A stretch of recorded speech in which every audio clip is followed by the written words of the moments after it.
de formação professora de matemática, mas na realidade nunca atuei na área de matemática, sempre atuei na área de tecnologias. Bem na época que me formei, no início da década de 90, foi a época que os computadores estavam chegando na educação. Na época que as escolas estavam sendo equipadas, que se colocava na folheteria da escola que se tinha um laboratório de informática, e isso era um grande chamariz, para alunos, porque era uma tecnologia ainda muito cara, que as pessoas, mesmo as classes altas, ainda não tinham esse recurso à disposição. Era uma novidade, uma época que nós não tínhamos ainda nem o Windows, muito menos internet. Todos os sistemas rodavam em DOS, muitos dos joguinhos em disquete. Tinha muito material, aliás, para a área de línguas, que quem é da área de línguas deve lembrar de alguns joguinhos que rodavam em CD, que a gente dava o boot com o sistema operacional e depois colocava aquele joguinho, E foi essa época que eu me encantei pela tecnologia, porque eu cheguei numa escola particular em São Paulo para procurar uma vaga como professora de matemática e a diretoria da escola me ofereceu a oportunidade de ir para o laboratório de informática. Eu fiquei 15 anos em laboratórios de informática, com isso, indo para essa área, cheguei sem saber mexer em nada, não tinha um computador na minha casa e me deparei lá com 20 computadores. E tudo que eu aprendi de tecnologia, eu aprendi na escola com meus alunos, fuçando da necessidade, vivenciei o momento da chegada da BBS, dos projetos colaborativos via BBS, depois a entrada do Windows, a chegada da internet, pacote Office, E tudo isso foi um grande aprendizado, mexer em tudo isso, os desafios de estar ali no dia a dia operacionalizando esses equipamentos. E por conta disso acabei me especializando na área, buscando mais informações para entender realmente o potencial dessas tecnologias na área educacional. Acabei fazendo meu mestrado, meu doutorado nessa área. Tive a sorte de ser convidada a escrever os PCNs na área de informática para o ensino médio, na época do ministro Paulo Renato. E foi um momento muito importante da minha carreira, porque eu viajei o Brasil todo disseminando os PCNs e conhecendo a realidade da escola pública.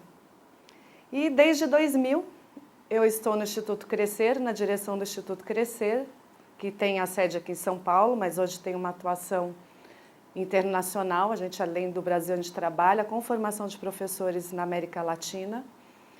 E na coordenação de programas de formação de professores, muito para o uso de tecnologias. E aí professores da educação básica e de diferentes áreas do conhecimento. Então, o que eu venho trazer hoje aqui para vocês é uma reflexão desses anos de trabalho, do aprendizado que eu tive nesse período e dos desafios que eu vejo que a gente tem enfrentado e o quanto que a gente ainda tem para enfrentar nessa jornada de tentar trazer todas essas tecnologias que cada vez são mais e variadas, e a gente acha que a gente está se apropriando delas e quando vai ver já são outros recursos. A escola equipa, compra algumas coisas, quando acha que investiu bem, vai ver que já não é mais aquilo, então são grandes os desafios. E isso tudo gera muitas vezes angústia, para as instituições, para quem está na direção da instituição e para os professores, em particular, que estão no dia a dia ali no contato com essa garotada, que é uma garotada extremamente tecnológica, pilhada, que tem uma outra energia, uma outra forma de se relacionar com o mundo e que busca uma outra dinâmica de sala de aula. Agora, nós que somos professores, que estamos aqui hoje, que estamos nesse dia a dia com os alunos, nós estamos sendo impactados por tudo isso, porque tudo isso é muito novo. É muito recente essa história. O mundo mudou de uma forma assim, radical nos últimos anos. Então, assim, dizem até que as grandes guerras, as grandes histórias, os grandes fatos da humanidade foram marcados pelo advento da chegada de alguma nova tecnologia. Então, quando ela chega, ela causa um grande impacto e depois isso tudo vai se acomodando, ela vai se incorporando e aí, né, a gente passa nem a perceber mais essa tecnologia no nosso dia a dia. E aí eu trago um exemplo, né, só para a gente ter isso. Os óculos, por exemplo, né, que é uma tecnologia que a grande maioria de nós precisa, ainda mais agora com o computador, né, que é uma tecnologia muito antiga que foi inventada no século XII, na época, né, e ela foi uma tecnologia que foi inventada e ficou muito tempo no limbo, né, ela não servia, ela não tinha utilidade. Ela só servia para os monges, que eram as únicas pessoas que sabiam ler. Então ela foi inventada para resolver um problema de presbiopia dos monges, né? E só eles utilizavam. Somente em 1439, né, no século XV, com a chegada da prensa, né, e com a disseminação dos livros, é que passou-se a perceber que as pessoas tinham esse problema com mais frequência e essa tecnologia se disseminou e passou então a estar disponível a todos. Então vejam, levou 3 séculos aí para uma tecnologia que para nós hoje a gente nem para pensar sobre ela, né? Mas para ela se tornar realmente uma tecnologia importante e útil para todos. E aí, quando eu paro para pensar também sobre essa questão, né, do tempo, né, que essas tecnologias levaram e da sua efetividade, eu lembro de algumas outras que me chamam a atenção, como, por exemplo, a geladeira, né? Ninguém para pensar também para que serve uma geladeira. Cada um tem na sua casa e pronto, né? Mas é uma tecnologia que foi inventada em 1850 e eu lembro, quando eu era criança, que minha avó contava que quando ela casou, né, na década de 30, ela não tinha uma geladeira. Né? Então era assim, comprava-se os mantimentos ali para o dia a dia e pronto. Então, nós nem conseguimos imaginar uma vida sem geladeira, mas ela vivenciou esse momento. Aliás, eu acho assim extraordinário as pessoas, né, mais velhas que tiveram oportunidade de vivenciar essa mudança rápida, né, essa evolução que a gente teve da tecnologia antes da televisão. Né? Imagina assim, o mundo sem televisão. Né? Nós temos pessoas que vivenciaram isso. Né? E o quanto essa tecnologia, a televisão, ela revolucionou a história da humanidade, né? A relação entre as pessoas, o dia a dia da família. Quando a televisão chegou, ela mudou a disposição dos móveis na sala. Né? Então, assim, os móveis, você tinha um sofá, você tinha uma organização de mobiliário, você mudou para ficar para a frente da televisão. Mudou a rotina, né? As pessoas passaram a jantar depois da novela, porque na hora da novela, né, não adiantava nem servir o jantar que ninguém... Imagina quantos conflitos de relacionamento de casais e familiares, né, surgiram por conta da televisão. Né? Porque as pessoas passaram a se comunicar menos. Eu lembro quando eu era criança, várias vezes comentários assim, aqui em casa ninguém mais se fala porque fica todo mundo olhando, só vê televisão.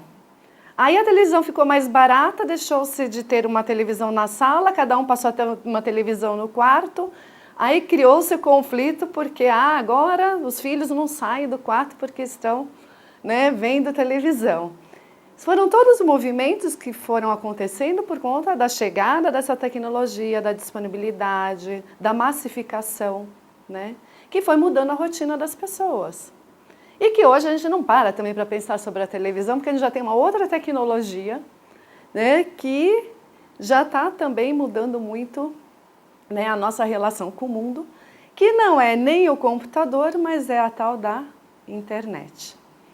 A internet chegou para fazer realmente uma grande revolução aí na história da humanidade, e nós que estamos aqui hoje né, que somos adultos, temos vivenciado isso de uma forma muito intensa. Nós somos pessoas que nascemos antes da internet, crescemos, acredito que a grande maioria que está aqui foi jovem ainda sem essa tecnologia, viveu um mundo sem ela, e que está se adaptando agora à chegada de tudo isso, tendo que aprender a lidar com tudo isso. E enfim, se a gente olhar para isso, tudo é assim... a gente fala, a televisão ela foi da década de 50 e levou muitos, né, 20 anos aí para realmente se tornar uma tecnologia disponível e melhorar sua programação e conseguir atingir a todos, né? O telefone também levou muito tempo. E a internet, ela é uma tecnologia muito nova. E em muito pouco tempo, ela está se tornando uma tecnologia de massa, né? Então, para a gente ter uma ideia, a história da internet no Brasil, ela é da década de 90, que ela chegou para a FAPESP e era somente uma rede fechada para pesquisa. A primeira versão da internet mais comercial, a primeira versão comercial que a gente conhece, é de 94. Ou seja, a gente está falando aí de 20 anos. E que era uma versão da internet que nós chamávamos de Web 1.0, que era aquela internet estática, onde não havia nenhuma possibilidade de comunicação. Era somente para colocar a página de uma escola, de uma empresa, colocar lá informações, né, sobre aquela instituição. Mas não havia nenhum tipo de colaboração, comunicação. A primeira versão da internet mais próxima da que nós conhecemos hoje, que é a Web 2.0, que é chamada de internet colaborativa, ela é de 2004, ou seja, nós estamos falando de 10 anos. É dessa época que surge, por exemplo, o ICQ. Quem teve ICQ, levanta a mão. Algumas pessoas. Né? Lembra daquela florzinha que pulava, fazia aquele barulhinho? Depois disso veio o quê? O MSN. Quem teve o MSN? Já aparecem mais algumas pessoas. Olha como ela vai se popularizando. Junto com o MSN surgiu também o tal do Orkut. Né? Quem lembra do Orkut? Quem teve Orkut aqui? Né? Já. E, coitado, você vê, o Orkut, o ICQ, essas tecnologias, eu falo que são os falecidos da internet, não estão nem mais entre nós. Já foram substituídas por outras tecnologias, como o Facebook, LinkedIn, né, YouTube, todas essas tecnologias. E quanto mais essas tecnologias chegam, cada vez mais elas são mais interativas, colaborativas e integradas, né? Então, a partir desse momento, essas tecnologias começaram a criar oportunidades de colocar pessoas em contato com pessoas. E quanto mais as pessoas se comunicam, mais informação está sendo gerada. Sendo informação besteiras, né, para fins sociais, trocar fotos, né, coisas nesse sentido, mas também para fins de pesquisa, né, para muitos fins aí realmente importantes, o que tem feito com que, dizem que nos últimos anos nós produzimos muito mais conhecimento do que o resto de toda a história da humanidade. Né, assim, o que a gente tem gerado de conhecimento, de lixo, mas também de coisa muito importante, porque a oportunidade de estar em contato sem sair, né, sem ter que estar no mesmo espaço físico, tem feito com que a gente tenha gerado cada vez mais conhecimento. Imagina o quanto a internet ajudou a desenvolver pesquisa, pela não necessidade de cientistas terem que estar no mesmo espaço físico, né? Grandes reuniões, grandes empresas utilizam cada vez mais tecnologias de teleconferência para fazer reuniões online, diminuindo aí essas viagens, que também é algo muito desgastante. E por aí vai. E isso a gente está falando da versão Web 2.0. Mas a gente já tem, a partir de 2007, uma nova versão da internet que é chamada Web 3.0, que é chamada de uma internet que faz a convergência de todas as mídias, que faz com que todas essas tecnologias cada vez mais se comuniquem, estejam cada vez mais integradas. O que gera por trás disso tudo uma massa de informações e que gera conhecimento para empresas, para governos, né, para a tomada de decisões. São a época dos grandes big datas, né, das cidades inteligentes, cada vez mais conectadas. Ou seja, tudo monitorado, tudo trabalhado, tudo, né, integrado, que faz com que aconteça isso, por exemplo. A gente não percebe, mas a gente acaba sendo bombardeado por uma série de informações e de marketing, né, de publicidades que tem a ver com o nosso perfil. E aí eu pego como exemplo o meu Facebook, porque o ano passado eu mudei de casa e eu queria comprar um fogão. E aí eu comecei a fazer uma série de pesquisas, que é uma das coisas que a internet nos traz aí, né, de possibilidade muito bacana, de você poder comprar um produto e fazer comparação de preços e poder comprar pela internet, escutar a avaliação do consumidor que já consumiu aquele produto antes de comprar. Né? Acho que isso é um dos grandes ganhos que a gente tem. Né? Lembra, comprar um fogão, antigamente você tinha que perder uma manhã de sábado andando em lojas de departamento, né? E fazendo uma pesquisa que era muito árdua. Agora não, com alguns cliques você sabe tudo sobre o produto, o fabricante, onde tem o melhor preço e compra por ali e recebe em casa. Mas o fato é que, por ter feito essa pesquisa, a partir desse momento eu comecei a entrar no meu Facebook, e o que tinha ali? O fogão. Aí você pergunta, como é que o Facebook sabe que eu queria comprar um fogão? Porque não foi por ali que eu fui lá no Buscapé buscar o tal do fogão. Enquanto eu não comprei o tal do fogão, a figurinha do fogão ficou pulando ali no meu Facebook. Né? Então, assim, e você vê isso no Skype, né? Eu entro no meu Skype, o que vem de propaganda de pacote turístico, quem vê parece que eu viajo assim, né? Vivo de férias, né? Mas na realidade eu entro muito na Decolar para comprar passagem para ir para os projetos, para viajar a trabalho. E aí meu Skype vive lotado de propagandas de pacotes para tudo quanto é lugar do mundo. Então, por quê? Porque essas informações estão cada vez mais conectadas para o bem e para o mal. Né? Como a gente já viu algumas situações de casos internacionais onde há toda uma espionagem online que gera uma questão de uma grande conflito de ética, né? É ético ou não é, pode ou não pode, que é uma discussão que é válida também, porque é tudo muito novo. O que pode, o que não pode, o que é ético, o que não é ético. Muita coisa a gente ainda não conseguiu chegar a uma conclusão. E isso impacta inclusive na escola. O que é essa ética que a gente tem agora? Como é que a gente institui regras de boa convivência com os nossos alunos? Né? Na internet, quando você tem um aluno que pode fotografar a sala de aula, filmar um professor, colocar isso numa rede social, né? Ele, no momento de lazer com seus amigos, aprontar, né? Fazer alguma besteira, põe um vídeo na internet, é responsabilidade da escola? Uma vez me perguntaram isso, o aluno pôs um vídeo na internet dele com a menina fazendo cenas explícitas com a camisa da escola. Né? E aí, a escola tem a ver com isso ou não tem a ver com isso? É responsabilidade dela, não é? Né? Criou-se toda uma discussão. Né? Recentemente a gente teve um caso no Bandeirantes que os alunos invadiram o sistema da escola, roubaram dados, né, da ficha dos alunos, e os professores tinham feito, né, alguns comentários não muito adequados, né, isso foi parar na rede, e aí pune o aluno, não pune o aluno, pune o professor, né, faz o quê? Era um dado confidencial do professor, que era infeliz, né, mas era confidencial dele, que foi parar na rede, e aí faz o quê? Então, e aí foi um debate muito acalorado nessa história do Bandeirantes. Mas o fato é que tudo isso acontece por conta, né, dessa questão da tecnologia, né, cada vez mais disponível.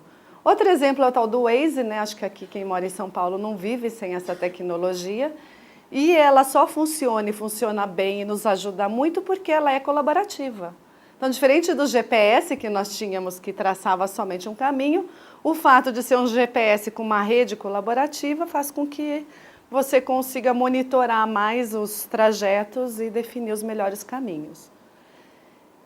Isso só por isso, já né, nesses poucos exemplos que eu dei, mostra o quanto o mundo vem mudando.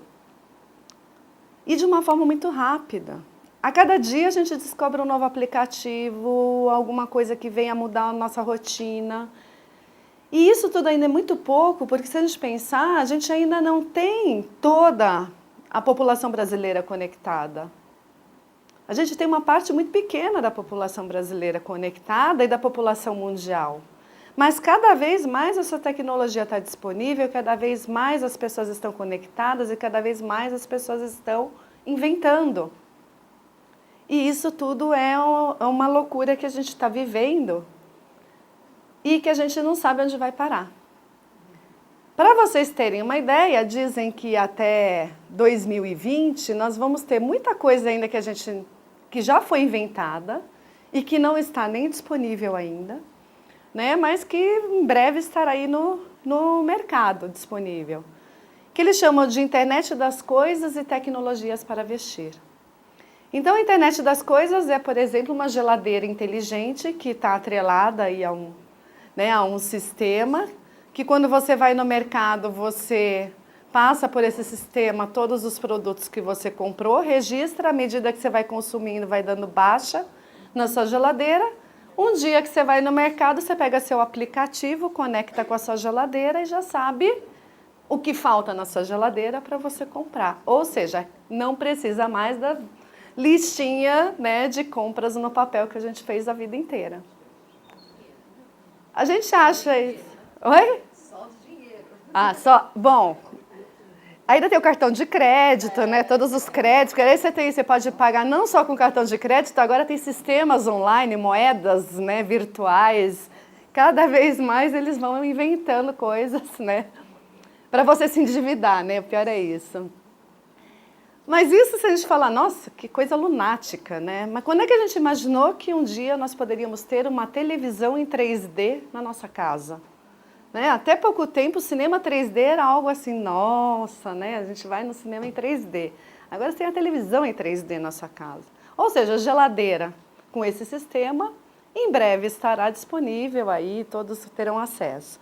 E as tecnologias para vestir são a tal dos chips, equipamentos acoplados ao corpo ou implantados, né, dentro do nosso corpo, que já existem, que têm ajudado a monitorar a performance de atletas, né? Outro dia eu vi na televisão uma reportagem muito bacana de um chip para resolver problemas de pessoas que têm epilepsia.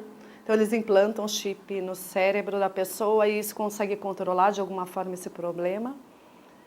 E ali, por exemplo, né, que eu acho que é um caso que, para quem está na escola, né, ainda vai... Se a gente já acha que é ruim as mães na porta da escola, nos grupos no WhatsApp, né, que elas infernizam, né? Imagina a hora que as crianças estiverem com esses equipamentos ao corpo e a mãe monitorando a criança à distância, né? Então a criança levou um empurrão, liga a mãe na escola. Aí eu vi que meu filho levou um empurrão, né? Já pensou, né? Então, as professoras que já achavam que o WhatsApp era um horror, prepare-se, porque ainda teremos novidades em breve que poderão impactar ainda mais o dia a dia da sala de aula. E aí, só para reforçar o quanto tudo isso é muito novo, né? Essas duas fotos são a de 2005, é do conclave do Papa Bento XVI. Olha a quantidade de luzes que tem nessa foto. E olha em 2013 do Papa Francisco.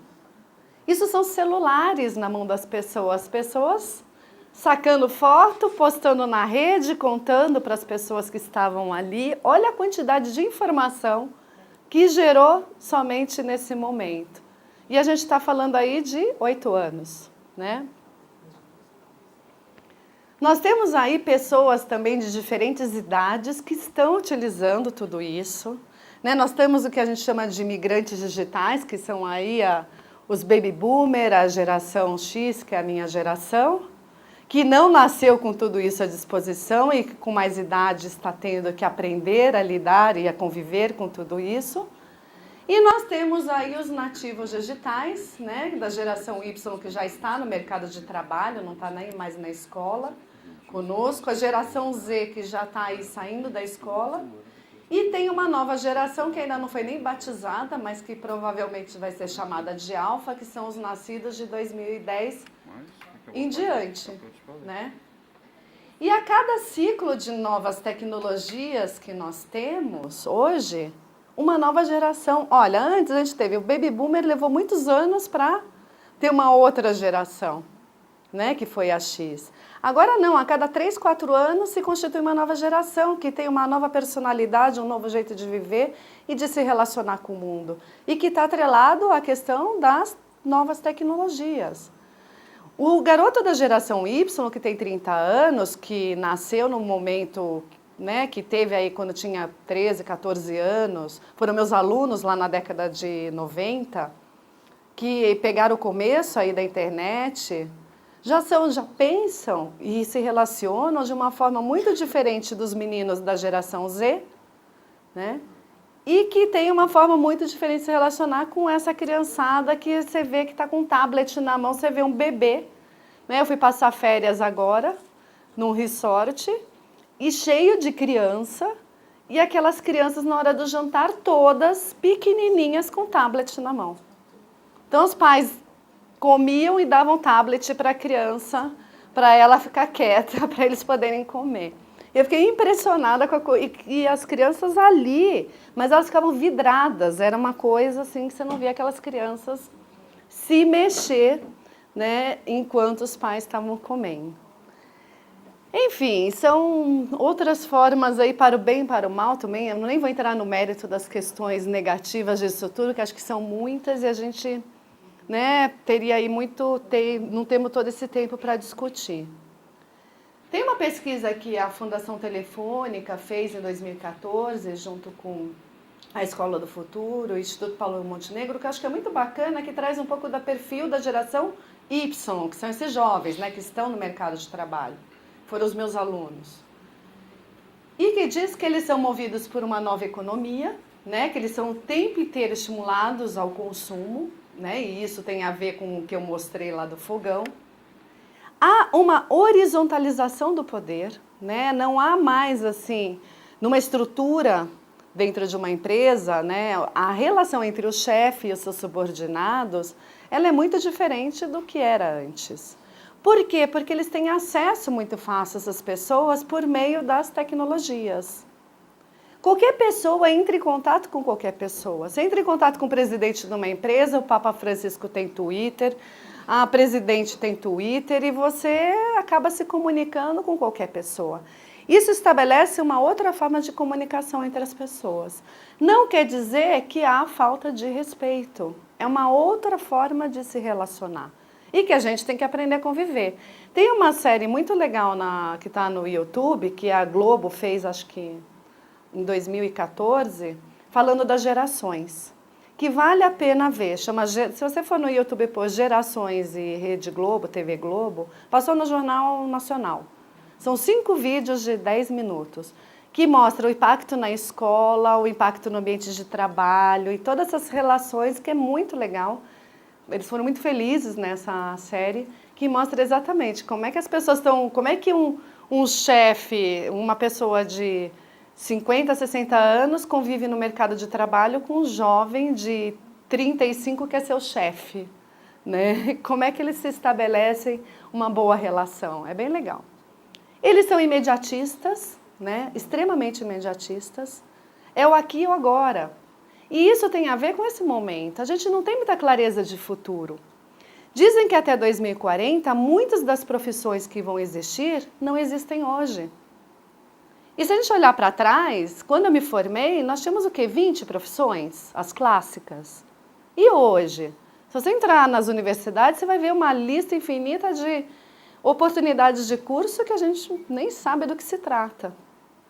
E cada vez mais com as novas tecnologias, com o que vai vir pela frente, novas profissões vão surgir.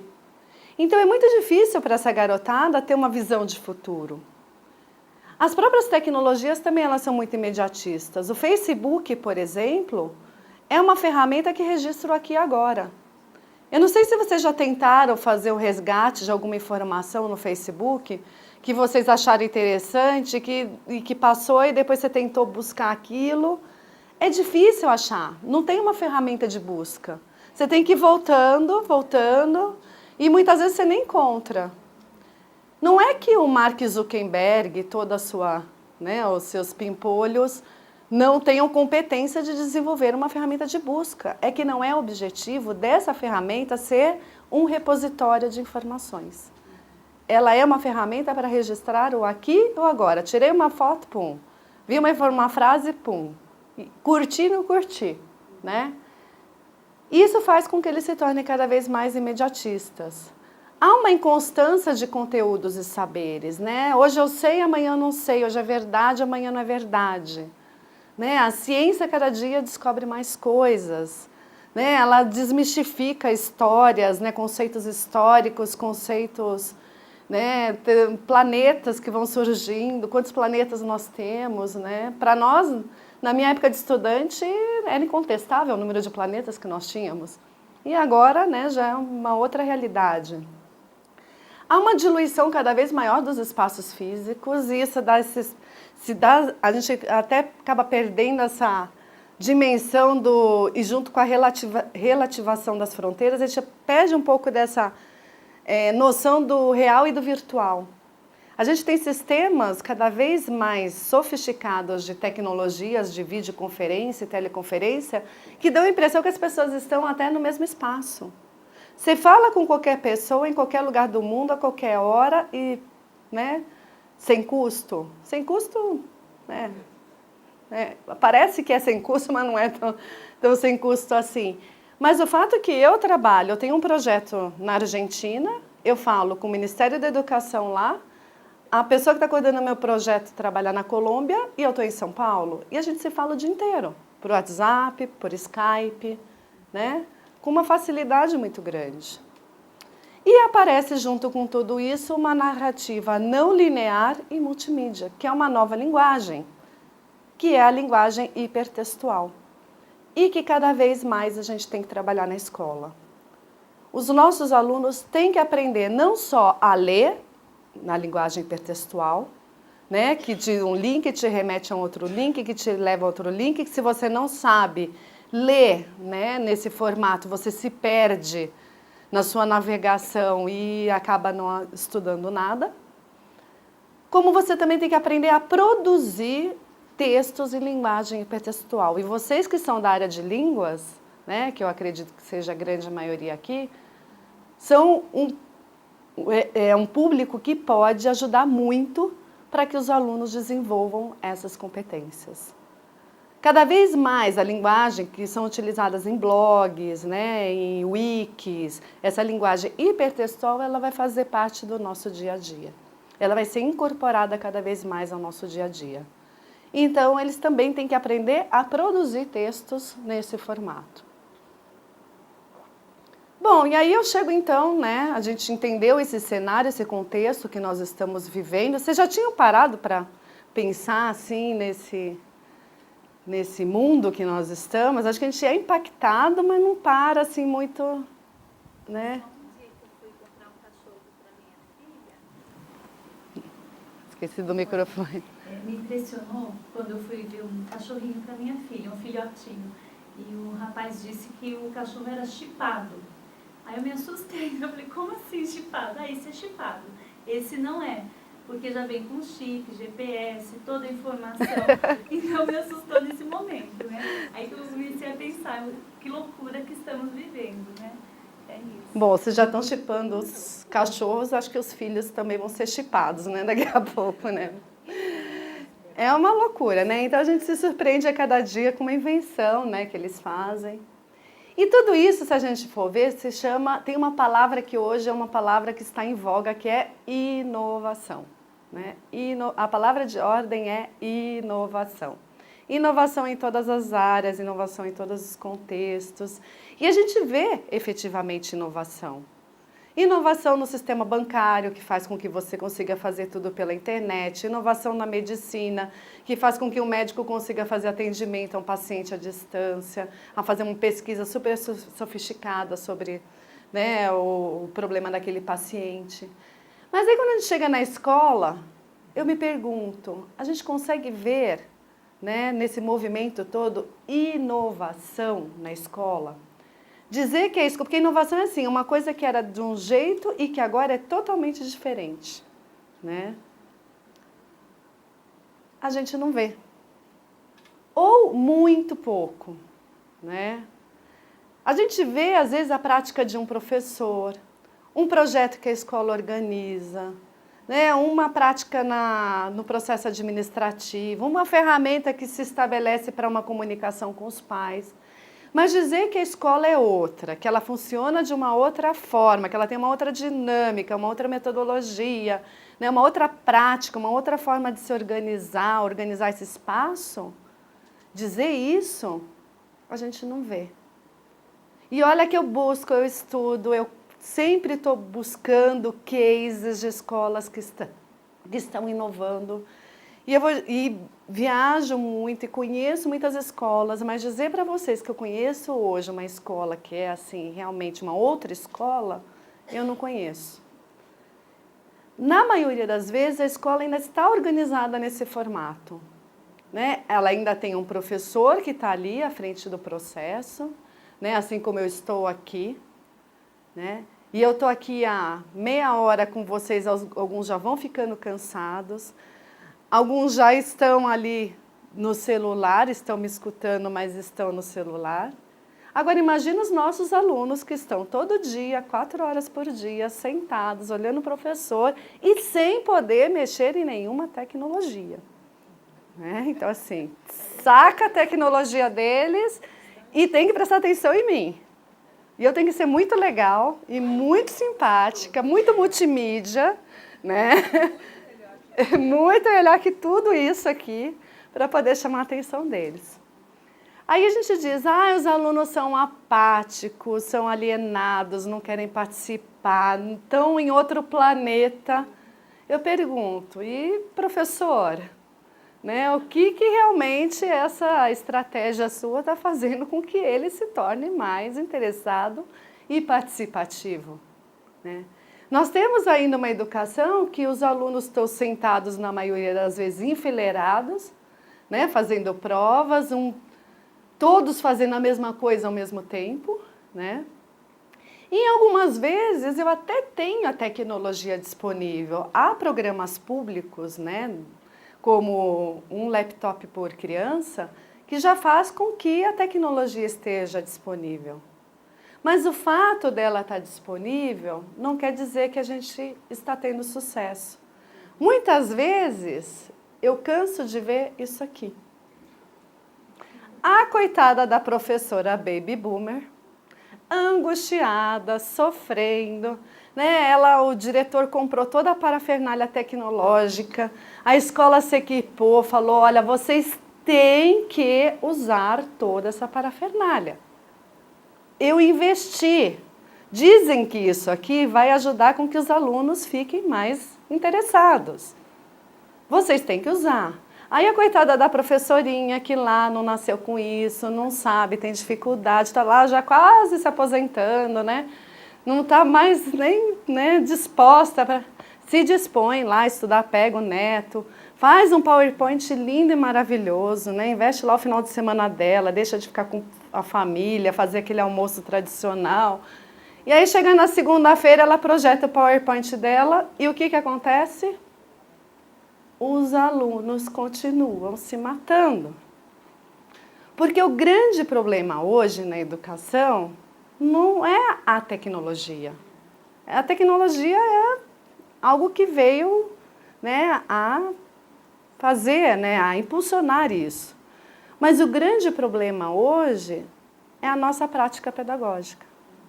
É a nossa metodologia, as estratégias que nós estamos utilizando para apoiar o trabalho que a gente faz. E isso faz com que os alunos se matem. A tecnologia não tem que estar na mão do professor, não sou eu que tenho que estar manuseando as tecnologias. A tecnologia tem que estar na mão dos alunos. São eles que têm que estar manuseando.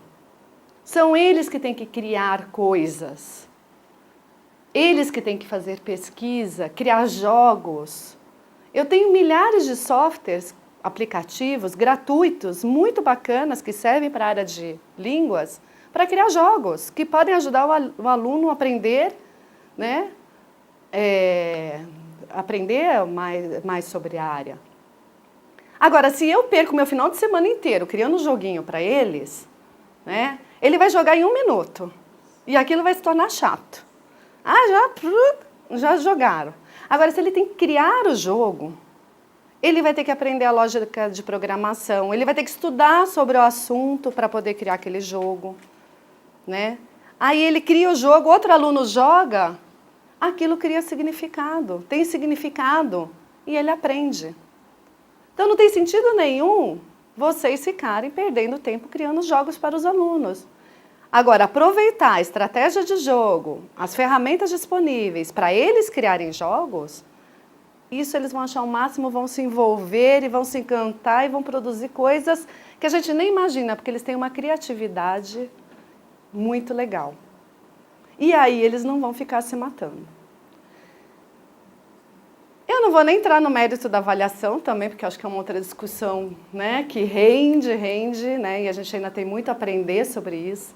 Mas eu trouxe só essa charge porque eu adoro ela, porque acho que ela representa muito o que a gente ainda faz hoje na escola, né, em matéria de avaliação. A gente quer avaliar todo mundo da mesma forma, né? E coitado do peixinho competindo com o macaco para subir na árvore, né? E o elefante, enfim, não vai funcionar, né? Não vai dar certo, né? O fato é que esse mundo é um outro mundo que nós estamos, mas nós estamos com um processo de educação que ainda está organizado nesse formato. Organizado para atender um tempo industrial, né? Onde todo mundo era preparado para entrar numa linha de montagem, onde você se formava e o que você aprendia na universidade servia para o resto da sua vida, onde você entrava numa empresa e você fazia carreira e o chique, né, o bacana era você dizer que você entrou ali como estagiário e saiu dali como diretor, né? Fez a sua vida, criou seus filhos e... Hoje não é assim, gente. O jovem, ele muda de emprego, aquilo não tem graça, não tem mais desafio. Ele fala, aqui eu não fico mais, eu vou para outro lugar. Né? É uma outra dinâmica. Só que a escola foi organizada para atender esse tempo. A escola que a gente conhece hoje, quando a gente vai estudar, né, a história da educação e ver, a escola no formato que a gente tem hoje, ela é do começo do século passado.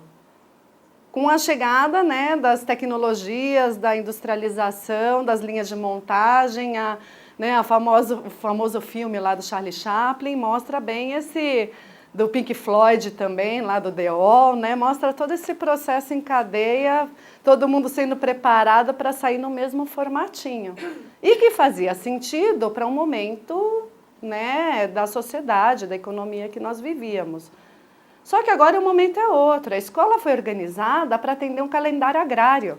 Ela tem lá, ela começa, né, janeiro, fevereiro, para no meio do ano, encerra o horário, compartimentado, disciplinas, né, tudo fragmentado, que fazia sentido.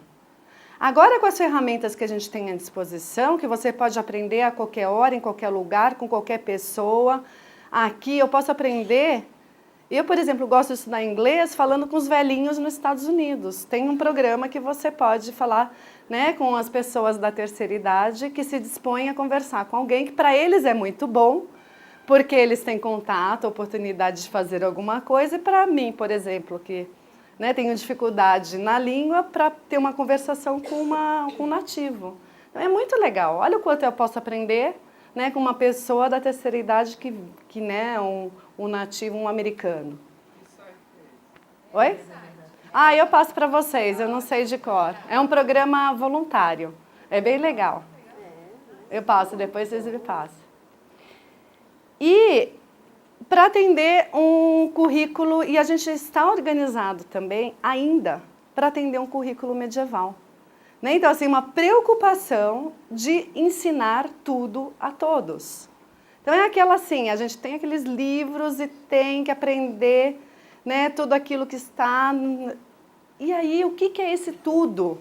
Quando você pode aprender qualquer coisa hoje pela internet. Então, o que realmente a gente precisa focar na escola? Porque se você sabe ler, escrever e fazer boas buscas de informação, você aprende qualquer coisa. Você quer aprender a fazer um móvel? Você tem lá. Você quer aprender a fazer ponto cruz? Você tem lá. Você quer aprender a fazer um bolo? Você tem lá como você faz. Você quer aprender como organizar uma dinâmica de um grupo de trabalho com uma metodologia XYZ? Você tem lá. Então, assim, se você sabe buscar, encontrar informação e você sabe ler e interpretar aquelas informações, você aprende qualquer coisa. Então, qual é o sentido da gente querer ensinar esse tudo a todos, dentro dessa dinâmica que a gente tem hoje? Só que a escola ainda está organizada dessa forma. Tudo isso porque se alega ainda que tem que preparar o tal do aluno para o vestibular. Né? Então, assim, é muito complicado. Agora, em particular, eu não sei se esse sistema vestibular ele vai deixar de existir em algum momento. Ou se ele até tem que deixar de existir. O que eu acho que não pode é você organizar 9 anos da vida de um aluno em função de uma prova como essa. Eu acho que a gente tem que preparar os alunos para a vida, ter todas as competências que ele precisa para sobreviver nesse mundo, que a gente não sabe muito bem qual é. E se ele quiser fazer o tal do vestibular, que hoje a gente tem 12% da população brasileira nas universidades, dos jovens nas universidades, né, que ele se prepara, faça um cursinho para fazer uma prova como essa. Assim como você faz da OAB, como você faz, né, outras provas para ser funcionário público. Se você sabe ler, se você tem um bom raciocínio lógico, se você tem organização do seu tempo, sabe administrar seu tempo, você entra, faz um ano de cursinho, você decora tudo aquilo e pronto. Agora, organizar a vida inteira de um estudante em função daquilo, isso é uma loucura. Na minha opinião, muito pessoal. Então, isso acho que também é uma discussão ampla que dá uma boa canja, né? O fato que tudo isso, e aí eu gosto também sempre buscando aí referências, né? Tem um livro chamado Educação 3.0, La Batalha por el Talento em Latinoamérica, que é muito legal, que ele traz os dados muito consistentes, assim, né, sobre o cenário educacional brasileiro. O cenário educacional na América Latina e Estados Unidos. E aí ele fala, né, tem um relatório da OCDE de 2012, que fala que os alunos estão fracassando. Estão fracassando na aquisição das habilidades que direcionem para o sucesso em um mercado que é cada vez mais global e altamente competitivo e dinâmico. Agora, o problema não é que só o aluno está fracassando, isso a gente já sabe. O problema é que isso é um fracasso nacional. E é isso que ele traz e que me preocupa mais, ainda. Né? Porque a gente olha para o indivíduo, mas a gente não olha para o coletivo. O fato dele estar fracassando significa que os sistemas educativos quais têm consequências em longo prazo no crescimento e na competitividade nacional. Né? E aí ele traz que mais da metade do crescimento do PIB de um país deriva-se do grau de formação que tem as pessoas que estão ali, né, ativas no mercado de trabalho. E aí tem essa Rebeca também, que ela traz nesse relatório da Council for Igna. O capital humano é, quem sabe, o mais importante impulsionador a longo prazo de uma economia. Os trabalhadores mais inteligentes são mais criativos e inovadores. Então, assim, a questão, né, que a gente escuta o tempo inteiro, né, que a educação é estratégica, que a educação... Eu acho que ele traz dados, eu acho isso muito legal, porque a gente escuta falar, mas ele traz nesse livro, eu consegui resumir nisso, que ele diz assim: quanto mais você tem um capital humano preparado, você tem uma indústria de maior valor agregado, você atrai cada vez mais o setor privado, o investimento estrangeiro e você fortalece o desenvolvimento sustentável de um país. Então, lutar por uma educação não é algo assim, né, um modismo, mas ele consegue trazer por meio de vários dados, é um livro denso, né, que ele vai mostrando que realmente isso é fato. Né? Se a gente tem uma população bem formada, e aí bem formada não é bem formada no modelo tradicional, né? Mas é nessas novas perspectivas. Que elas tenham cada vez mais as competências e habilidades básicas que estão nos PCNs e que em 2009 já eram apontadas aí por muitos presidentes como essenciais. E são aquelas que a gente já está cansado de saber. Que o aluno tem que ter uma boa fluência, né, na comunicação oral e escrita, que ele tem que saber usar tecnologia, que ele tem que saber se relacionar bem, né, com as diferentes pessoas, que ele tem que saber administrar bem seu tempo para dar conta de tudo, né, que cada vez mais são mais coisas, que ele saiba fazer pesquisa, porque o conhecimento ele é dinâmico e você tem que aprender por toda a vida. E ainda esses presidentes dizem que tem que ter uma preocupação com o meio ambiente, com a tal da sustentabilidade, que também é outra palavra que está em moda, e não deixar de fazer trabalho voluntário. Ou seja, muito mais do que conhecimento técnico, o que essas empresas lá em 2009 já buscavam, eram pessoas que tenham atitudes, proatividade, criatividade, pensem fora da caixa. E aí eu pergunto, em que momento nós estamos, que é a nossa responsabilidade, né, na educação básica, que nós estamos preparando essa garotada para chegar lá, em que momento a gente está desenvolvendo essas competências. E a gente sabe que competência não é uma coisa que a gente faz assim e adquire. Eu não aprendo a falar uma outra língua do dia para a noite. Eu não aprendo a escrever bem de uma hora para outra. Eu só vou aprender a escrever bem tendo a oportunidade de escrever muito. Eu só vou aprender a falar uma outra língua da oportunidade de falar muito. Não é verdade? Eu, quando me formei, eu fiz escola pública, terminei o ensino médio na escola pública. Quando eu fui fazer mestrado na ECA, eu escrevia muito mal. Eu tenho dó do meu orientador de mestrado porque eu não sabia escrever. Né? Como eu era muito boa em tecnologia, ele gostava muito do meu projeto, ele teve a paciência de me ensinar a escrever. Hoje em dia eu escrevo muito bem. Mas por quê? Eu escrevo muito, porque eu leio muito. Então isso me mostra o quanto que isso é uma coisa que você tem que fazer com muita. Você não aprende a se relacionar, trabalhar em equipe, né? Expor suas ideias, se você não faz isso com uma certa frequência. E a escola faz pouco isso. Né? E aí a gente está falando das básicas, mas depois disso, com o advento das tecnologias, muitas outras competências passaram a ser tão ou mais importantes do que as básicas para a nossa sobrevivência, que é a criatividade, a inovação, a resolução de problemas, né? O exercício da cidadania, a interação, colaboração, empreendedorismo. Dizem, né, tem uma pesquisa muito legal, que tem um livro que eu publiquei, que está aí à venda, que tem mais detalhes, aí eu exploro bastante essas pesquisas. Mas tem uma pesquisa que diz que os jovens, né, a maioria no futuro, eles vão ser empreendedores.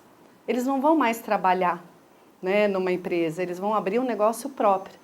E isso exige, cada vez mais os jovens estão se tornando empreendedores. E isso exige uma outra formação também para essa garotada. Né?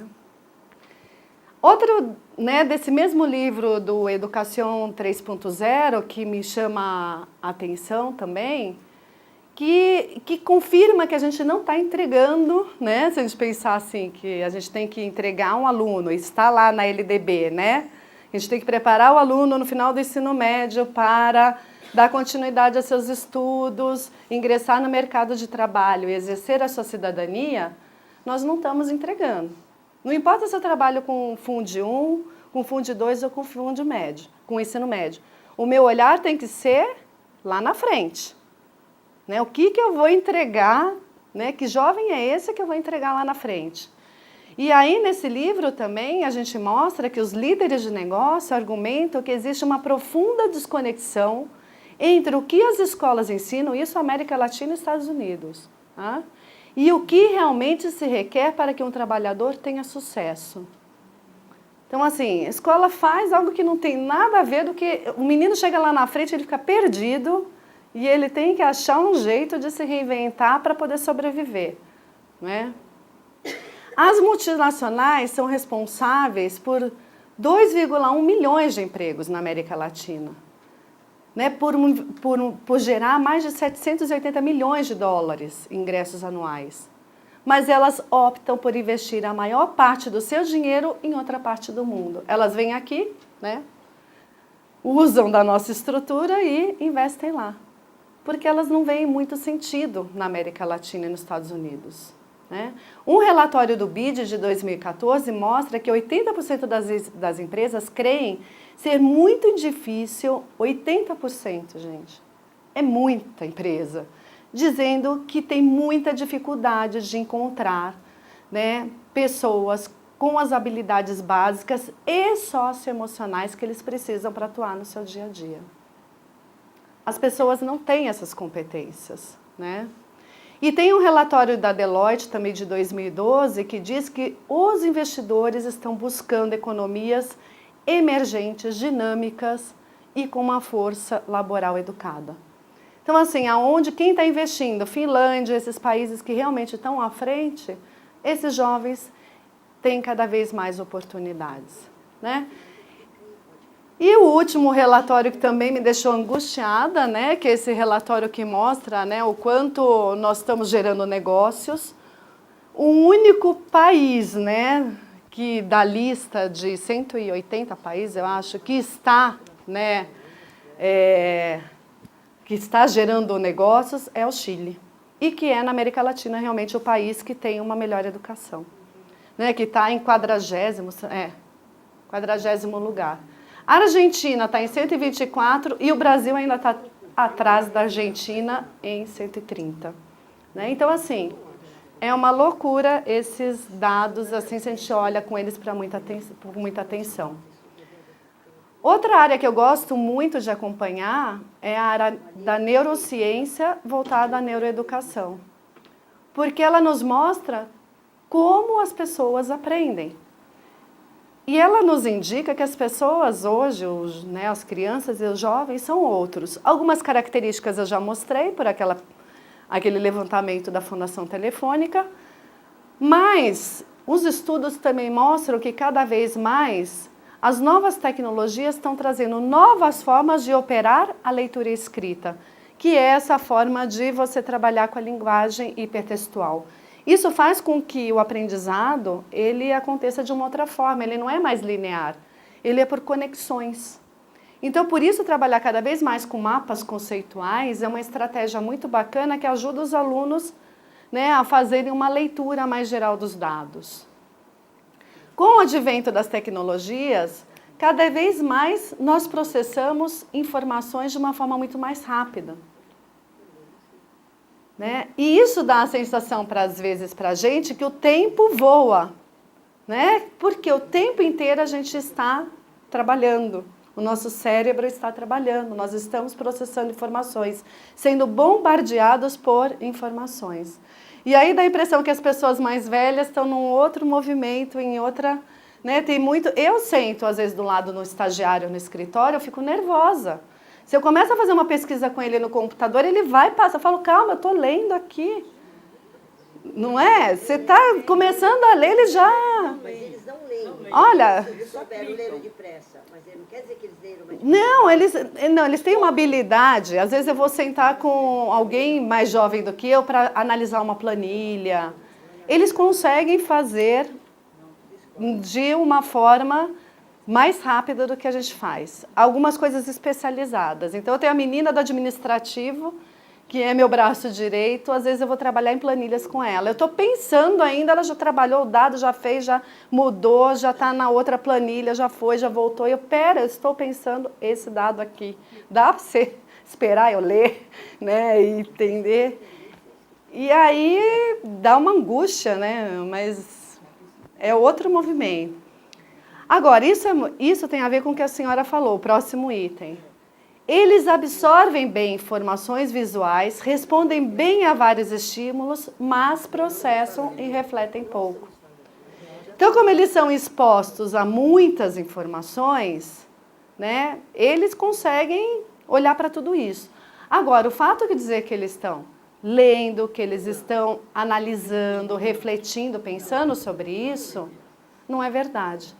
E aí é que entra o nosso papel enquanto professora de fazer eles pararem e pensarem sobre aquilo, sobre aquelas informações. Nós temos que criar esse movimento.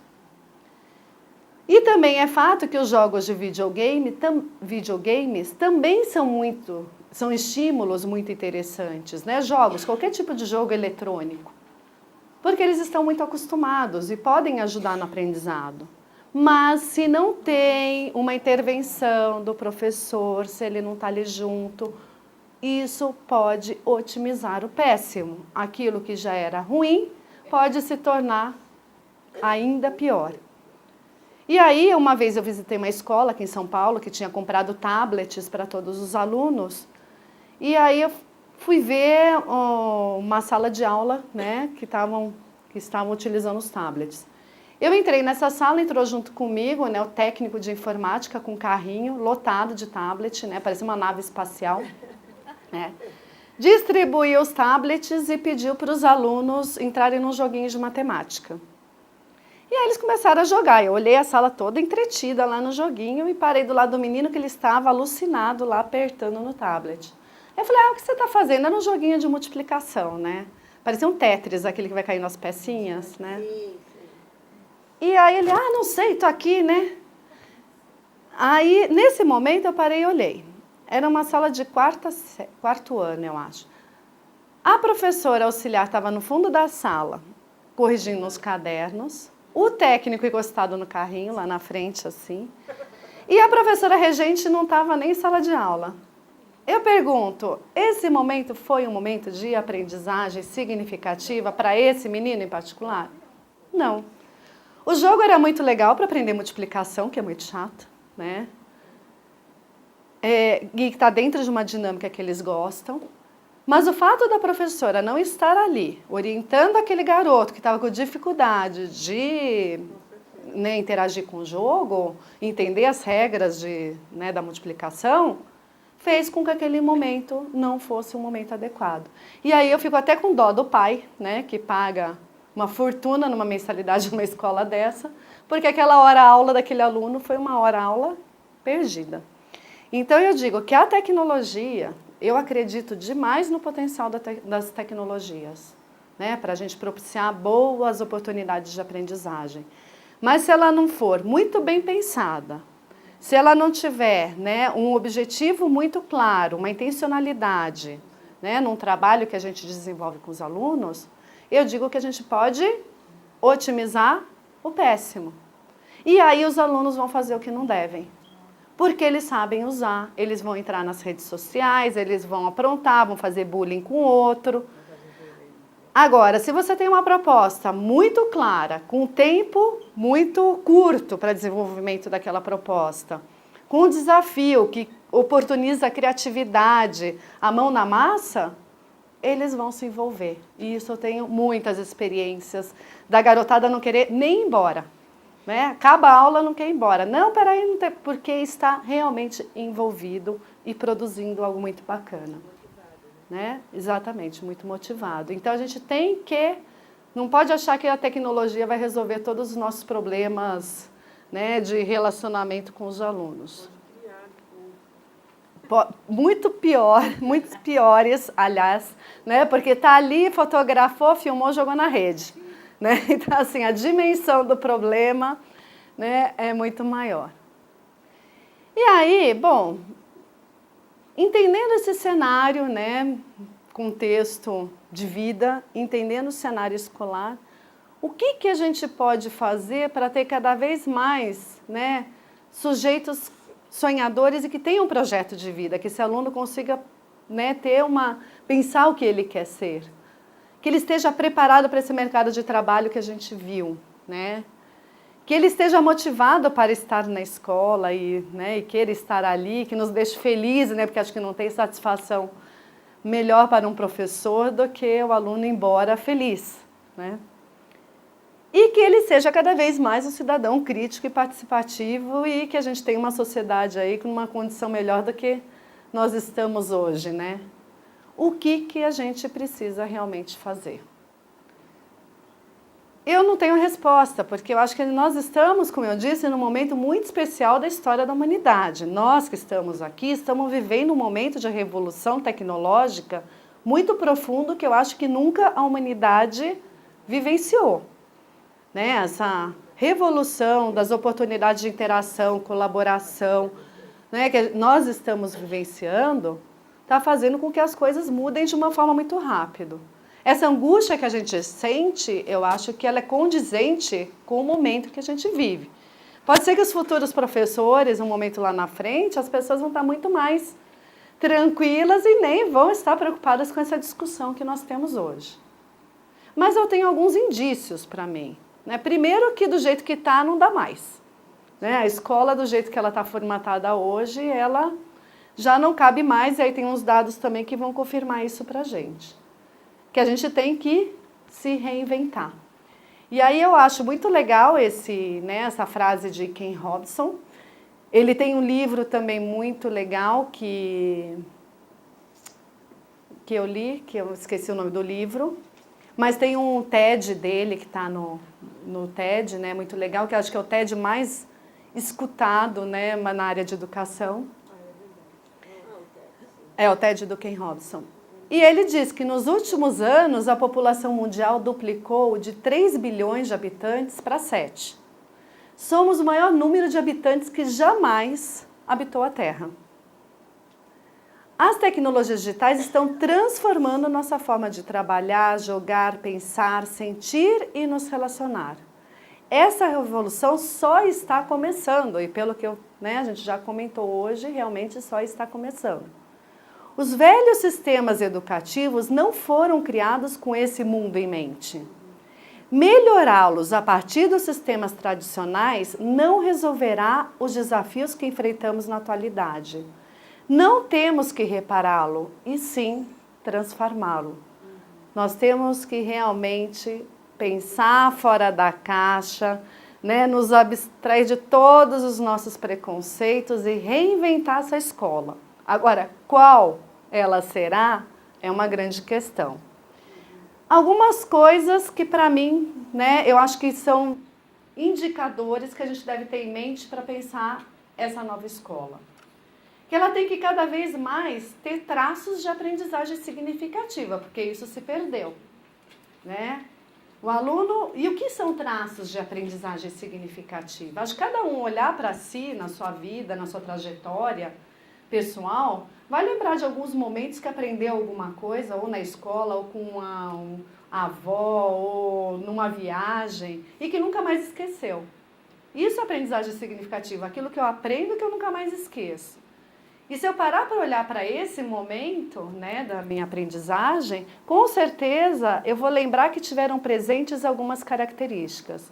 Felicidade, satisfação, engajamento, iniciativa, autonomia, curiosidade. Né? Tem um texto do Rubem Alves que conta a história dele com a filha da empregada e ele ensinando os números para a menina, né? Chama Curiosidades é uma coceira de ideias, que é muito legal e que fala isso. Quanto a menininha ali sentada com ele, mexendo ali, ele arrumando, né, um negócio na biblioteca, o quanto ela era curiosa, o quanto ela aprendia naquele momento. E com certeza aquilo nunca mais ela esqueceu.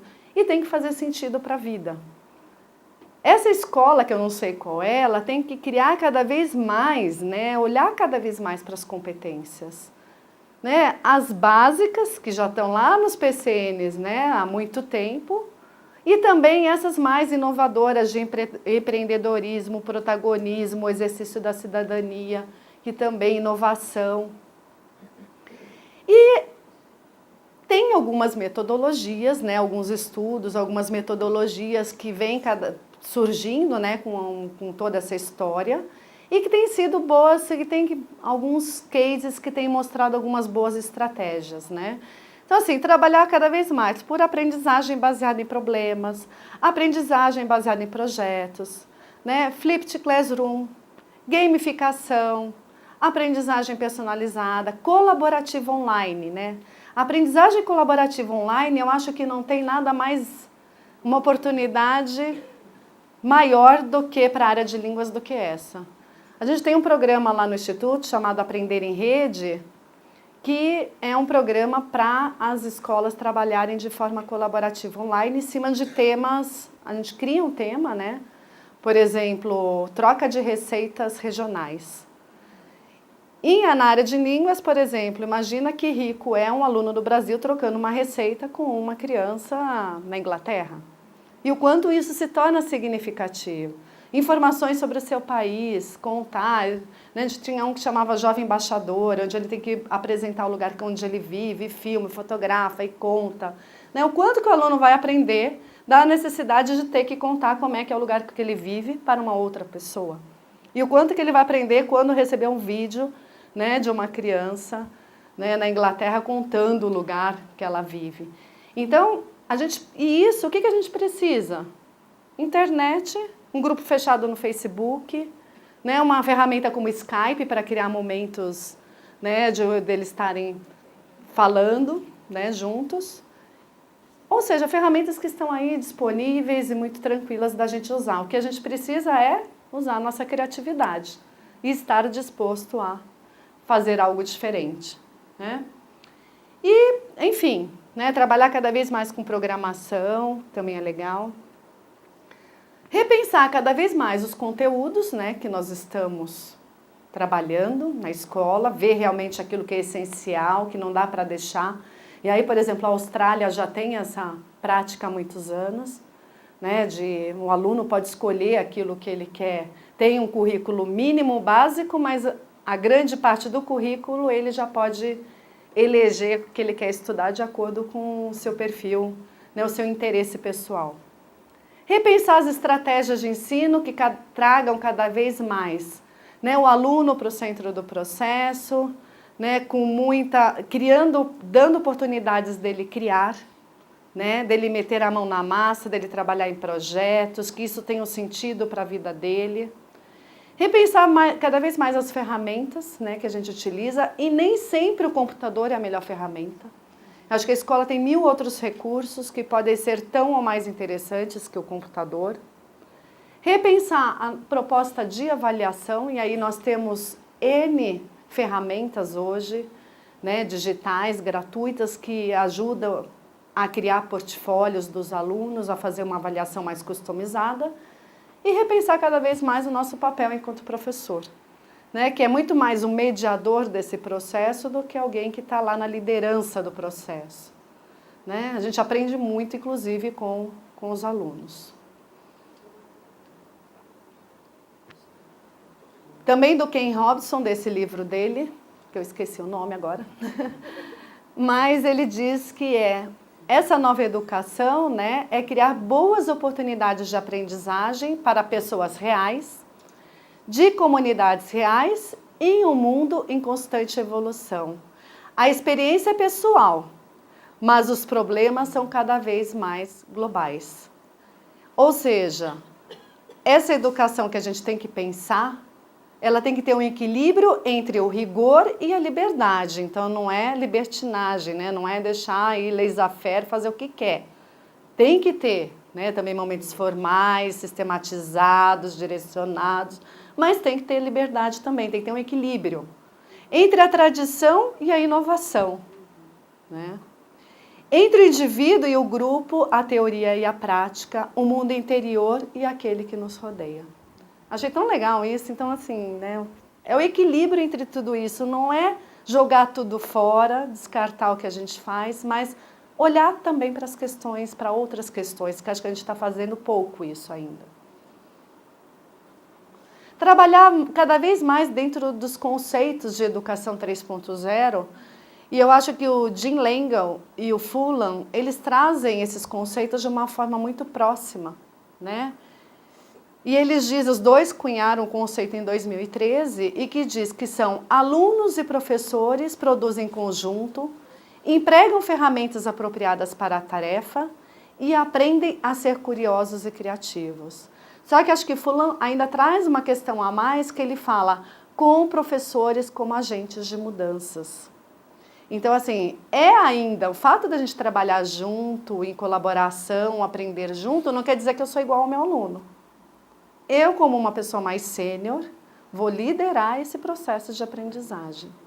E isso é importante. Então, não é dizer, o nosso papel é muito importante. A gente é mais maduro, tem mais conhecimento de vida, tem um histórico que a gente pode colaborar com o outro. Mas eu com certeza vou aprender com esse outro também. E aí, gente, eu volto, eu gosto, é o tradicional, né? O antigo e o novo, eu não deixo de mencionar Jean Piaget e não trouxe aqui Paulo Freire, que também, né, é muito atual. Mas Jean Piaget já dizia que a principal meta da educação é criar homens que sejam capazes de fazer coisas novas. Não simplesmente repetir o que outras gerações já fizeram. Homens que sejam criadores, inventores e descobridores. A segunda meta da educação é formar mentes que estejam em condições de criticar, verificar e não aceitar tudo que a elas se propõe. Então, olha, lá atrás, né, já se falava em criatividade, inovação, né, e a gente repete isso até hoje. E eu pergunto em que momento que os nossos alunos estão tendo oportunidade de criar e inovar ainda, né?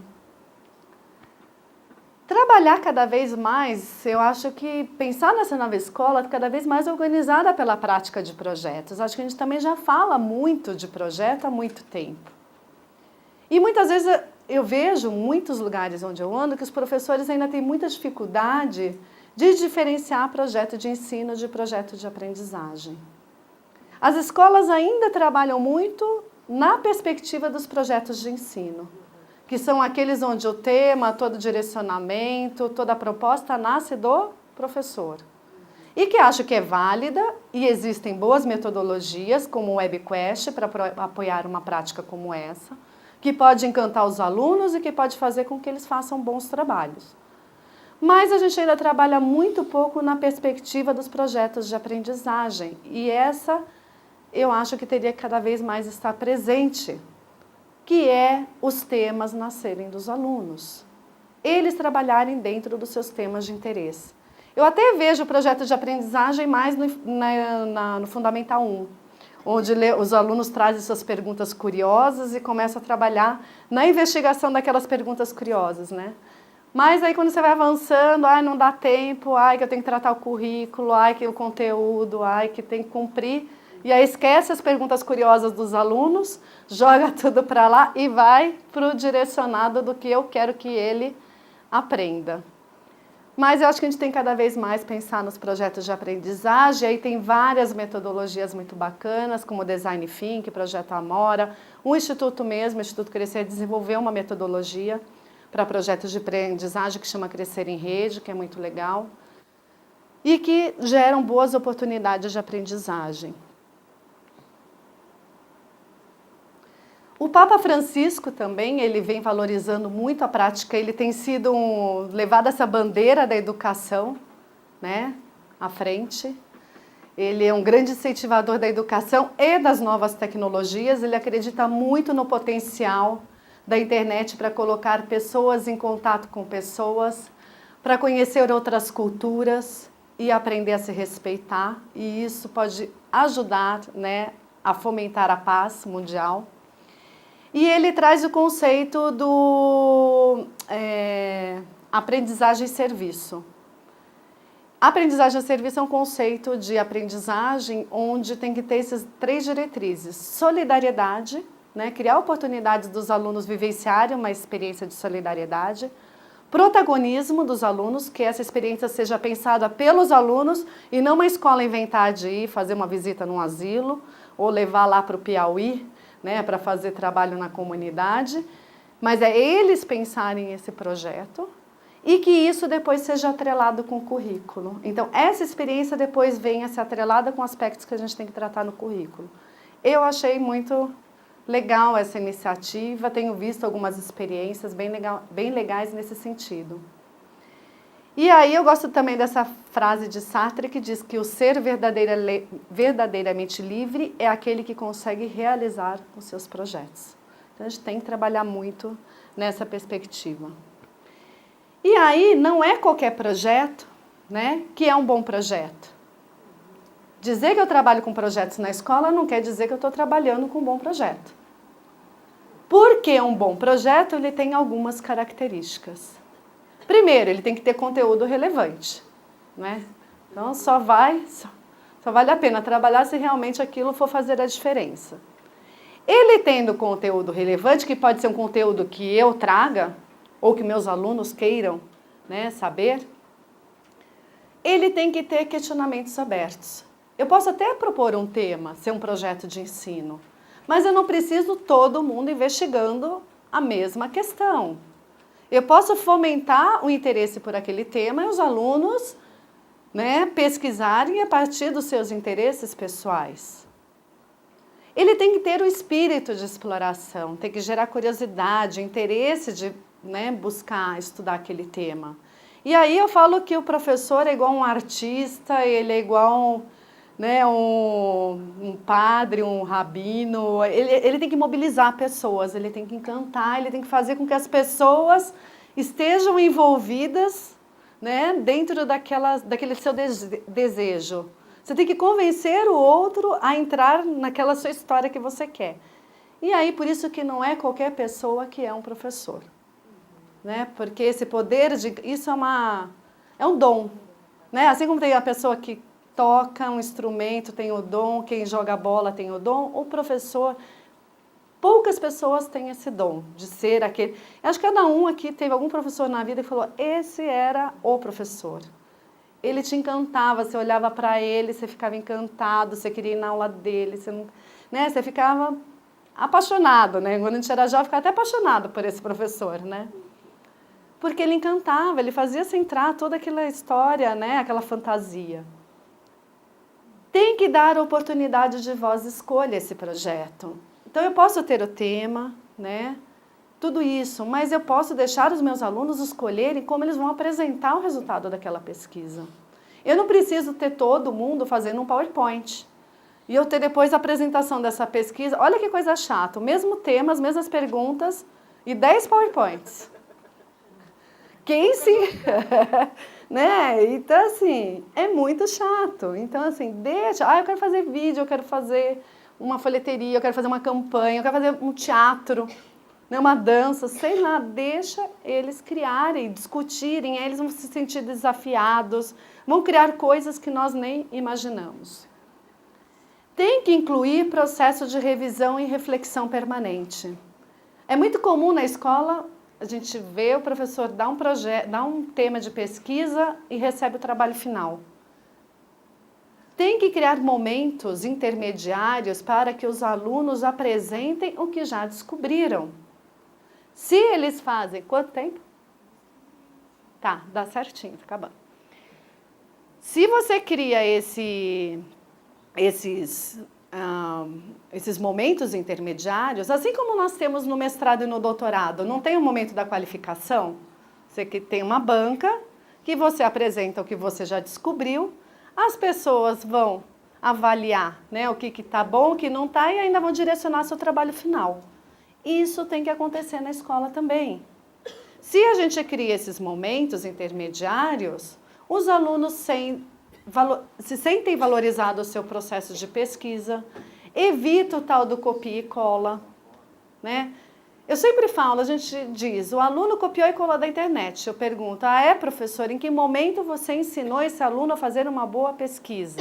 Trabalhou metodologia de pesquisa? Como fazer busca em diferentes sites? Como verificar a veracidade de uma informação, a confiabilidade? Quando você ensinou ele a fazer uma webliografia? Eu dava aula no curso de pedagogia, eu cuidava dos TCCs, eu tinha um trabalho terrível, porque os alunos não sabem nem fazer uma referência bibliográfica, né? Então a gente tem que criar esses momentos periódicos antes da entrega do trabalho final. E quanto mais esse projeto tiver a oportunidade de ser apresentado para um público, e quanto mais esse público for maior, né, publicar na internet, curtir, não curtir, mais esses alunos vão se envolver na proposta desse projeto. Também do livro do Educação 3.0, né, cada vez mais a educação ela tem que ter a formação e aprendizagem também focada no posto de trabalho. Junto com a aprendizagem prática, a gente tem cada vez mais também criar essas oportunidades de aprendizagem prática, por meio de uma escala de temas e tutorias que ajudem na transição dessa vida estruturada, regrada que a gente tem quando nós somos jovens, né, com tudo disponível ali naquele núcleo familiar, para um ambiente liberal e autônomo próprio da maioria das empresas. Gente, vocês já pararam para pensar o choque que é para um jovem? E ainda, quanto mais de classe alta ele é, pior é, porque mais ele está num mundinho ali fechadinho, nos muros do condomínio, dentro da escola que oferece tudo, e onde ele cai de paraquedas no mundo, né? E aí, um dia, falando sobre isso, uma pessoa me contou, né? Eu estava com um grupo de empresários, e aí uma moça falou assim, olha, uma vez eu contratei um jovem para ele fazer... Era uma empresa que desenvolvia software, e tinha que instalar esses softwares no cliente. E ela contratou um jovem, extremamente qualificado, né, com boa formação, para fazer esse serviço como estagiário. E aí ela teve que mandar o menino para o Rio de Janeiro, para fazer a instalação no cliente no Rio de Janeiro. Ele era de São Paulo. Bom, primeiro, antes dele ir, a mãe ligou 10 vezes para saber como é que ia ser a ida do filho para o Rio de Janeiro, né? Saber onde ele ia ficar, qual era a situação de risco que o menino ia, né, passar, né? Bom, aí... Imagina a chefe tendo que lidar com a mãe do menino. Aí o menino foi. O menino foi, chegou, mal ele chegou, entrou no táxi, ele foi, deu uma nota de R$100, o táxi deu deu jeito de enrolar ele, levou o dinheiro, né, deu troco errado. Mas tudo bem, ele foi, fez a instalação, ele voltou pro hotel, aí falou que ele voltou pro hotel e que ele pegou e a mãe tentava ligar, ele não atendia. Lógico, o jovem... celular nunca está na mão, né? O moleque não estava com o celular, passou umas 2 horas, a mãe enlouqueceu, ligou para o chefe. A mulher já estava quase indo, pegando o avião para ir atrás do moleque no Rio de Janeiro, né? E aí o moleque atende o celular, ele tinha ido jantar e tinha largado o celular no quarto e tinha ido comprar um negócio na farmácia. Como, né? Então, a gente não para pensar, mas olha... a situação, e isso é muito comum, mais comum. Aí você pega um jovem mais simples, de periferia, que está acostumado a andar de ônibus, vai para cá, vai para lá, o moleque se vira nos 30, vai de ônibus, não pega nem o táxi, né? Vai, volta e resolve o que tem que resolver. Aí o que vale mais? O moleque para uma empresa, o moleque com todo aquele conhecimento técnico, fala não sei quantas línguas, fez todos os esportes, né? Mas que não consegue interagir com o mundo, né? Não vai daqui, não sabe nem pegar um metrô. Ou aquele que tem uma formação muito mais incipiente, mas que tem todo, né, o dinamismo, a proatividade, aquele olha para o lado e consegue colaborar com o outro, que está acostumado, né, com esse tipo de colaboração na comunidade. O que vale mais? Né? Então, é só para a gente pensar. E é isso. Né? Eu encerro por aqui essa conversa. Eu tenho essa frase para mim, essa frase fui eu que, né, um pensamento meu, que para mim a melhoria da qualidade da educação do nosso país é uma questão urgente. Né? Acho que a gente viu, é uma questão de sobrevivência, de sustentabilidade, né, para a gente crescer e ter condições, nós precisamos realmente repensar tudo isso. E somente com um novo olhar, muita criatividade, muita coragem, né? Porque a gente enfrenta desafios, né? No relacionamento com pais, com a escola, com a Secretaria de Educação. E muita disposição é que a gente vai mudar esses resultados, né? Sendo capazes de desempenhar o papel que cabe a cada um de nós que está na área de educação, seja como professor, como coordenador, diretor, eu no processo de formação de professores, que é criar oportunidades para que essas crianças e jovens sejam capazes de ter e perseguir seus sonhos. Deixo aqui os meus contatos, né? Tenho aqui também vocês me encontram no Facebook como Luciana Alan, que eu acho que é uma boa forma da gente manter aí um canal de relacionamento. Tem um blog que eu tenho na Exame, na revista Exame, que eu escrevo quinzenalmente, que é o blog Crescer em Rede. Se vocês entrarem na internet por blog Exame Crescer em Rede, vocês chegam e eu sempre escrevo artigos nessa área. E aqui tem um livro que está à venda, que chama educaçãoescola.com, que é o livro que...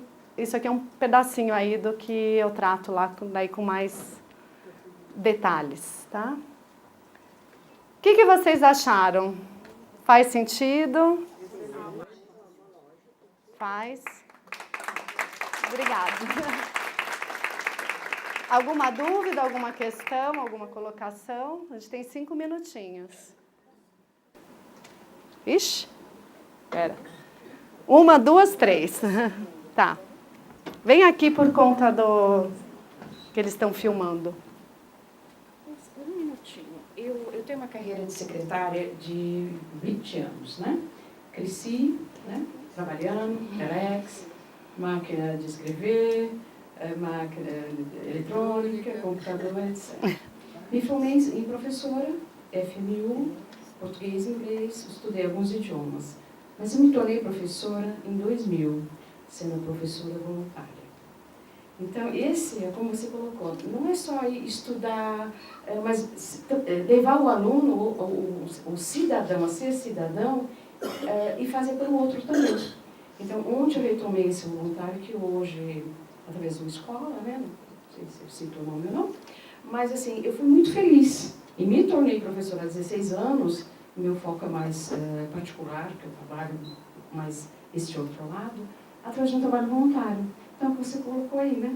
Ensinar o aluno não só como estar, mas através de ser cidadão e se fazer pelo outro. E a tecnologia é o meio, que né? nós temos, né?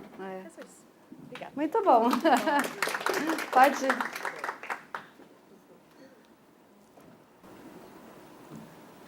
Agradeço a palestra, acho que foi bem esclarecedora. Só queria dividir uma coisa com os colegas e com você também, que eu tenho alunos da Escola Waldorf, Rudolf Steiner, não sei se já ouviu falar, uma escola alemã localizada na Zona Sul de São Paulo, mas está por todo mundo.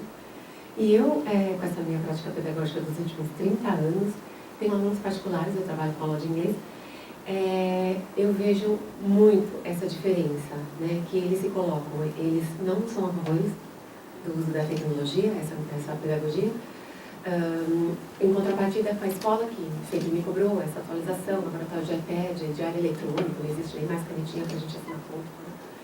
Enfim, só que eu queria colocar e dividir com você uma coisa muito interessante. Todos os meus alunos da Waldorf são crianças, são jovens, super questionadores, super felizes e se sentem capazes dessa colaboração total.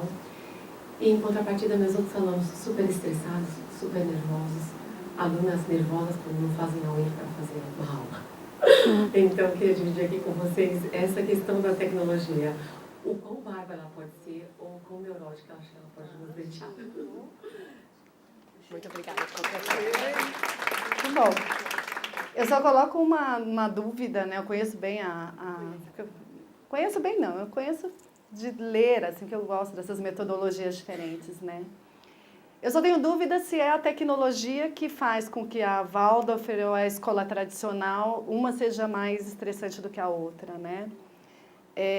Ou se ela não poderia potencializar um trabalho que já é feito na Waldorf. Porque se ela já tem um trabalho legal, será que a tecnologia não poderia, né, ainda potencializar ainda mais esse trabalho? Então, eu não colocaria a tecnologia como ponto de...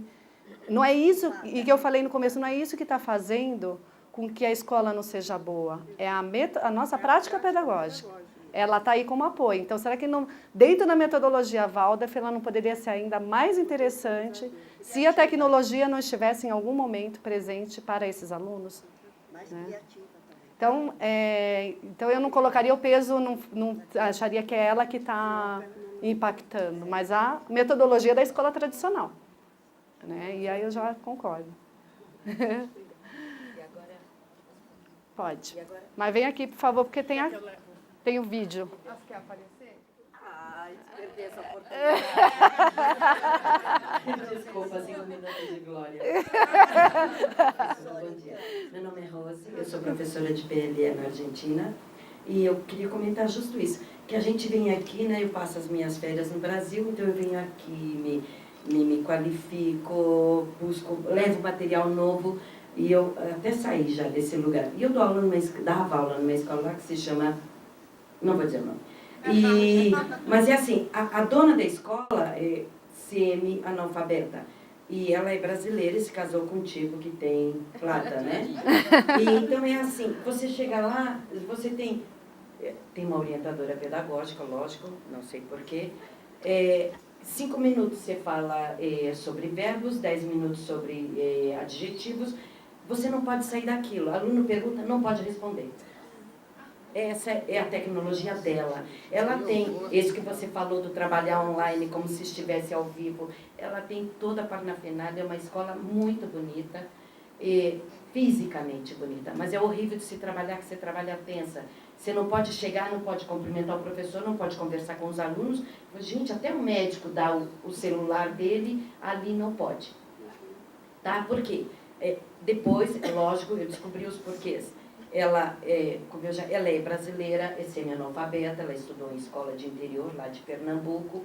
Então, quando a gente precisa faltar, vai para outro lugar, ela vai dar aula e não sabe como dar. Então, ela tem livros que ela forja e põe lá o nome dela, como se ela tivesse feito. Então, ela tem que dar aula baseada naquilo que está naquele livro. Ela não pode sair daquele livro. Então, isso dificulta para a gente também como professor. Então, a gente passa como mau professor, porque nós não temos. Em compensação, já trabalho no outro, Línguas Vivas, que eu uso o que eu quero, eu levo o que eu quero, me dão liberdade de trabalhar. E os alunos que vêm da outra escola me buscar nessa, para mim é muito bom. Eu falei, vou lá me qualificar, chegar aqui eu não posso botar em prática, é horrível. Tá? Obrigada pela oportunidade. Pelos aplausos. Bom, tivemos um exemplo, né, também de como que a tecnologia, para o bem ou para o mal, ela pode potencializar o trabalho, né? Então, assim, acho que aí entra outras questões de ética também, mas né, mostra como a tecnologia, ela tem aí o poder de apoiar boas práticas, mas, de novo, não é a tecnologia, é a metodologia, é a prática dela, né? Tá? E é uma prática que eu acho que deve terminar e deve encerrar a atividade da escola em breve. Não, deveria de interditar a escola. Agora vai mudar, porque o Macri foi embora. Agora Vai, o Macri, eu sei, eu tô lá que eu... Espero que sim, porque eu tô trabalhando lá, não consegui receber um tostão até agora, mas vamos ver. Não, porque eles estavam com o mercado, tinha um problema, né, de passar dinheiro para o exterior. O Macri falou que ia resolver, mas até agora não resolveu. Sim, Lívia. Uma pergunta, só para saber se a esperança existe no aluno no final do turno, etc. Esse engessamento da escola tradicional, um dia vai poder terminar? Qual é a perspectiva dessa transformação? Vai acontecer realmente? Não vai? Vai ter que ter um movimento revolucionário dos professores todos na Paulista. Vamos lá, vamos falar. Não é esse Paulista, né? Então, eu não sei, bem que eu gostaria de ter essa resposta, né? Eu sei, de algo eu sei, né? Que existe um mito aí que nós temos que seguir, né? Eu escuto muitas vezes o diretor falar, mas eu não posso porque a Secretaria de Educação, né? As leis, isso não é verdade.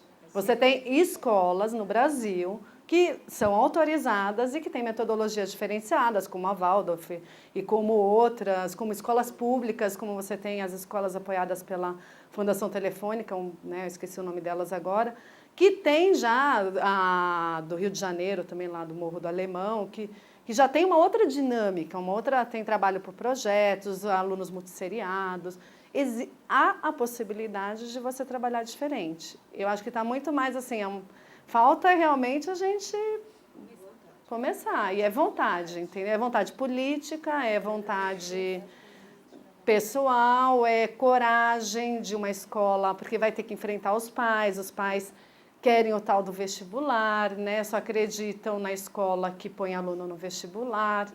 Não consegue, os pais não têm essa clareza, né? Que colocar o aluno no vestibular não quer dizer que ele vai ter sucesso na vida, né? Que ele vai ser feliz, né? Acho que falta mais a comunicação, chegar mais a essas pessoas, falta mais sensibilização, né? A gente precisa cada vez mais sensibilizar mais quem já enxerga isso, ser um agente influenciador. Eu, por meio dessa palestra, eu tento disseminar, entendeu? Essa percepção. Agora, a minha disseminação não quer dizer que isso vai se refletir numa prática, né? É isso, gente. Muito obrigada, então, tá? Foi um prazer estar aqui com vocês.